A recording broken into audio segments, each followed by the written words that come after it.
Hello students, आइए continue करते हैं fibre to fabrics at page number 29, activity 3.5। Collect pieces of silk cloth of various types. आपने collect करने हैं silk clothes के अलग अलग तरह के सिल्क के कपड़े के pieces and paste them in your scrap book, और अपनी स्क्रैप बुक में इनको पेस्ट करिए। You can find them in a tailor's shop. ये आपको कहाँ मिलेंगे? टेलर के शॉप में। Among the heap of waste cut pieces, जो वेस्ट कटे हुए पीसेस होते हैं उनमें ये आपको मिल जाएंगे। अब इसके बाद क्या करना है, बात आती है कि इनके नाम लिखने हैं। कौन सी चीज़ है ये, कौन सी सिल्क है। Take help of your mother, aunt और teacher and identify the types of silk such as mulberry silk, tussar silk, eri silk, muga silk etcetera. अब आपने आइडेंटिफाई करना है कि कौन सी कटिंग के नीचे आप कौन से सिल्क का नाम लिखें। चलिए बात करते हैं। अगर बात करें मलबरी सिल्क की, तो इसका जो नेचुरल कलर है वो वाइट होता है। ये सिल्क सॉफ्ट है, शाइनिंग है और लग्जूरियस है इसका फाइबर। अगर बात करें टसर सिल्क की, तो इसको कहते हैं वाइल्ड सिल्क। नेचुरल कलर इसका है येलोइश ब्राउन और इसका फाइबर है लस्ट्रस, ब्राइट एंड सॉफ्ट। अगर एरी सिल्क की बात करें, तो इसका जो नेचुरल कलर है वो वाइट है। इसको पीस कलर भी कहते हैं। पीस कलर एक और रीज़न से भी कहते हैं क्योंकि ये सिल्क बनाते वक्त कैटरपिलर्स या लार्वे डिस्ट्रॉय नहीं किए जाते, किल नहीं किए जाते। इसकी अपीयरेंस मैट लाइक अपीयरेंस है।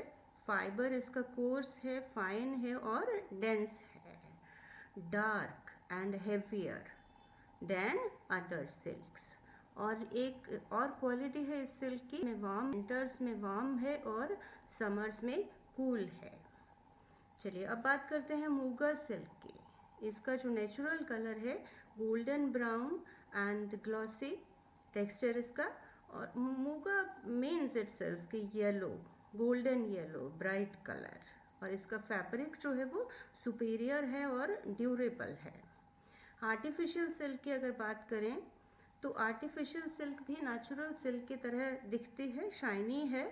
और इसका जो फाइबर है ये भी नेचुरल फाइबर होता है। कौन सा fibre? Rayon fibre. Rayon fibre से ये बनती है और रेयॉन फाइबर मिलता है वुड पल्प से।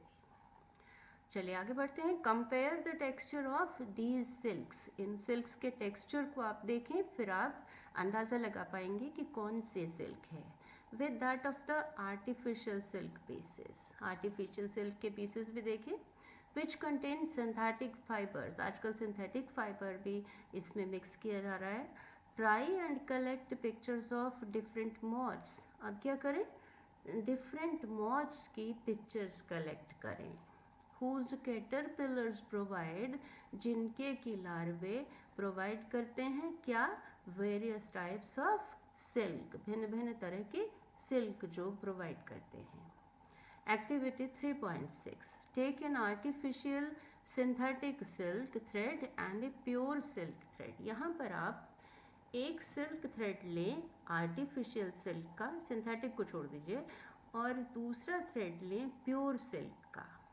Burn these threads carefully. इन थ्रेड्स को ध्यान से बर्न करें।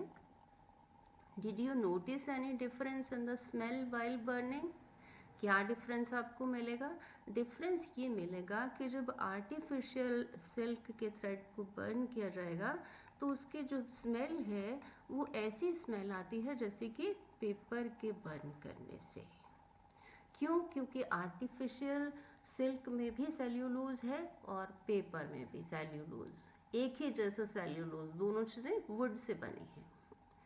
जबकि अगर आप प्योर सिल्क के थ्रेड को बर्न करें तो ऐसी स्मेल आएगी जैसे कि हेयर्स को बर्न करने से आती है। हेयर्स में भी प्रोटीन है और प्योर सिल्क में भी प्रोटीन है, दोनों में एनिमल प्रोटीन है। नाउ बर्न ए वूलन फाइबर केयरफुली। अब क्या करें? वूलन फाइबर को ध्यान से बर्न करें, कैसी स्मेल आएगी? फिर वैसे है जैसे हेयर्स के बर्न करने से, क्योंकि वूलन फाइबर में भी एनिमल प्रोटीन है और हेयर्स में भी animal protein. Did it smell like burning of artificial silk और दैट ऑफ प्योर सिल्क? तो कैसे ये बर्न करेगा वूलन फाइबर? वूलन फाइबर के बर्न करने से हेयर जैसी स्मेल, हेयर के बर्न करने जैसे स्मेल, और प्योर सिल्क के बर्न करने से भी कैसी स्मेल आएगी? जैसी हेयर्स के बर्न करने से आती है। क्यों? कैसे एक्सप्लेन करेंगे? Can you explain why? क्योंकि दोनों में, प्योर सिल्क में भी और वूलन फाइबर में भी, दोनों में प्रोटीन है, एनिमल प्रोटीन है। To remember when the cocoon stage is reached in the life history of the silk moth. अब जैसे आपने अगर याद नहीं हो रहा है कि कितनी स्टेजेस ऑफ सिल्क मॉथ, तो इस एक्टिविटी से आप याद रख सकते हैं। Activity 3.7 photocopy figure 3.9। किसको फोटोकॉपी करें? फिगर 3.9 को। Cut out pictures of the stages of the life history of the silk moth. Life history silk moth की पिक्चर्स में से आप उनको अलग अलग से काट लें and paste them on pieces of cardboard, और उन पीसेस को आप कार्डबोर्ड के पीसेस पे पेस्ट कर दें या चार्ट पेपर के पीसेस पर पेस्ट कर दें। जंबल देम, अब उनको अस्त व्यस्त कर दें, उल्टा सीधा कर दें, ऑर्डर में ना रखें। Now try and rearrange the stages in the correct sequence in a cyclic form. अब क्या करें? उनको अरेंज करें। कैसे? कि पहले एग्स जो शो किए हैं, उसके बाद लार्वा, उसके बाद कोकून, फिर अंदर बनता हुआ प्यूपा, और फिर लास्ट स्टेज में silk moth. Whoever does it fastest wins। तो देखिए कि कौन पहले करता है। You may also describe the life history in your own words। अपने वर्ड्स में भी लिखें life history of silk moth कि पहले क्या होता है, फिर क्या होता है, और अल्टीमेटली लास्ट में सिल्क मॉथ बनता है। Write it down in your scrap book. Scrap book में भी लिखें। चलिए दोबारा से पढ़ते हैं। From cocoon to silk. Cocoon से सिल्क कैसे लें? फॉर ऑब्टेनिंग सिल्क, सिल्क लेने के लिए moths are reared. Silk moths की रियरिंग की जाती है, उनको पाला जाता है। And their cocoons are collected, और उनके कोकून्स इकट्ठे किए जाते हैं to get silk threads, silk के थ्रेड लेने के लिए। रियरिंग सिल्क वर्म्स, तो सिल्क वर्म्स की रियरिंग, उनको पालना।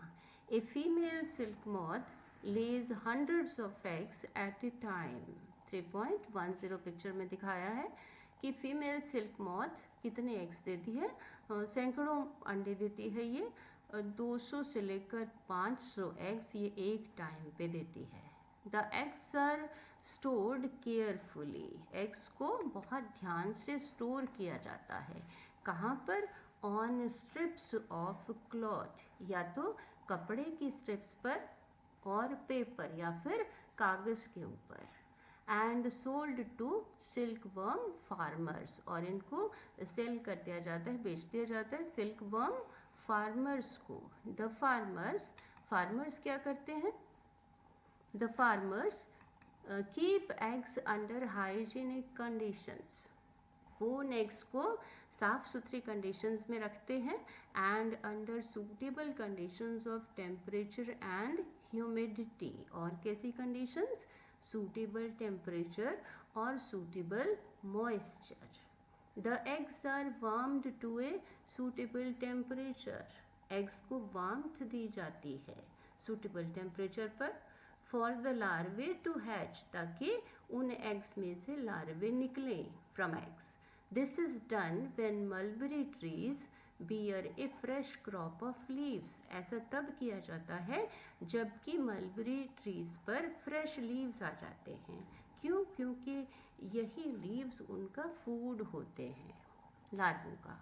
The larvae called caterpillars or silkworms, larvae जिनको कि कैटरपिलर भी कहते हैं या कि सिल्कवर्म्स भी कहते हैं, ईट डे एंड नाइट, रात दिन वो खाते रहते हैं क्या चीज़, mulberry leaves, and increase enormously in size, और बहुत बड़े बड़े हो जाते हैं। तो ये देखिए कि यहाँ पर ये एग्स शो किए हैं, फीमेल सिल्क मॉथ एग्स ले करता है, और फिर ये दिखाए हैं लार्वे, और ये मलबरी ट्री, ये इंक्रीज करके छोटे से लीफ को ये माइक्रोस्कोप में बड़ा दिखाया है। और उसके बाद ये यहाँ पर लार्वों के बाद लार्वे जो हैं ये कोकून्स बनते हैं, और उन कोकून्स से सिल्क ली जाती है, प्रिपेयर की जाती है। चलिए आगे चलते हैं। The larvae are kept in clean bamboo trays, इन लार्वों को कहाँ रखते हैं, साफ सुथरी बैम्बू के बांस के बने हुए ट्रेज में रखते हैं। अलॉन्ग विद, उनके साथ क्या रखते हैं, freshly chopped mulberry leaves, fresh तोड़े हुए काटे हुए मलबरी लीव्स, शहतूत के पत्ते रखते हैं। आफ्टर 25 to 30 days, 25-30 दिन के बाद, the caterpillars stop eating, caterpillars या लार्वे खाना बंद कर देते हैं, and move to a tiny chamber, और एक छोटे से चैम्बर में मूव कर जाते हैं, of bamboo in the tray में ही बैम्बू के एक छोटे से चैम्बर में मूव कर जाते हैं, क्या करने के लिए, टू स्पिन कोकून बुनने के लिए, कवरिंग बुनने के लिए। स्मॉल रैक्स और twigs may be provided in the trays, छोटे छोटे रैक्स या ट्विग्स उसमें बनाए जा सकते हैं ट्रे में, to which cocoons get attached, जिनके साथ कि कोकून्स अपने आप को अटैच कर लेते हैं। द कैटरपिलर और सिल्कवर्म्स spins the cocoon inside which develops the silk moth.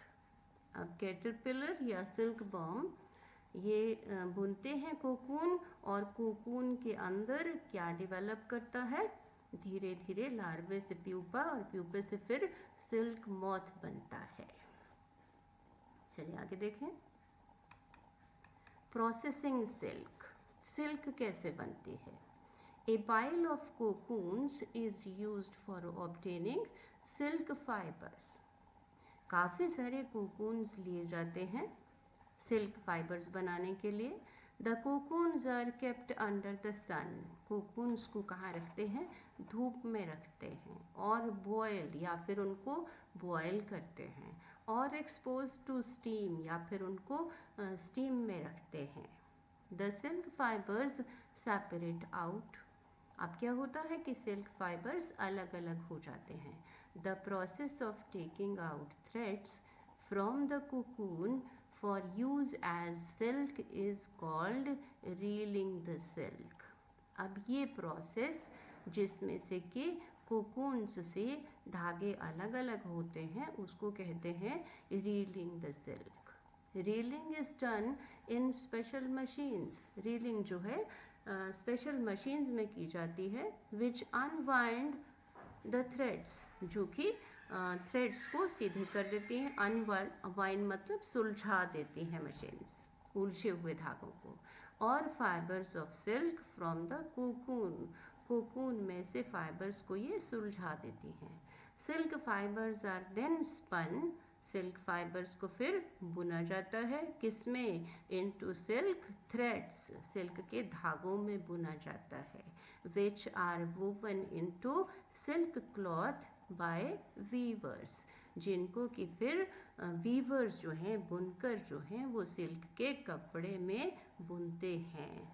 तो ये सारा प्रोसेस है सिल्क मॉथ से सिल्क के थ्रेड तक, सिल्क के कपड़े तक। Thank you.